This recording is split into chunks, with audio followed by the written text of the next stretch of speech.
Welcome back sa my YouTube channel, and for today's tutorial, ituturo ko sa inyo kung paano nga ba mag-login ng account sa ating GCash app. But first, kindly subscribe to my channel and don't forget to hit the subscribe button and the bell to notify you for my new updates. And if you want to learn more, just keep on watching and let's start. So ayan guys, for today's video, make sure na meron na kayong account sa GCash. So dapat naka-register na yung inyong phone number. So kapag meron na kayong GCash app guys, and hindi pa naka-login, i-open lang natin yung ating GCash app.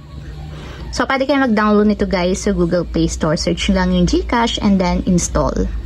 So, ayan guys, pagka-open ng GCash, automatic ganito yung lalabas. So, kailangan ilagay natin yung ating registered 11-digit mobile number na ating GCash. So, lagay nyo lang yung inyong phone number na naka-register sa GCash.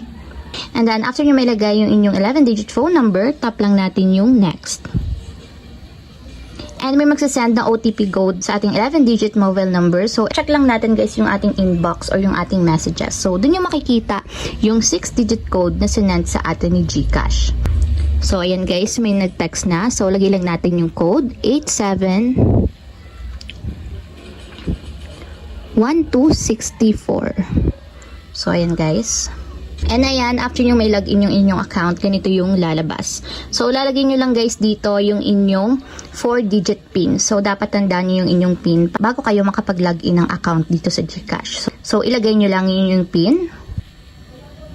And ayun guys, after may lagay yung PIN, automatic mabubuksan na yung ating GCash account. So, ayun lang guys, ganun lang kasimple kung paano nga ba mag-login sa ating GCash.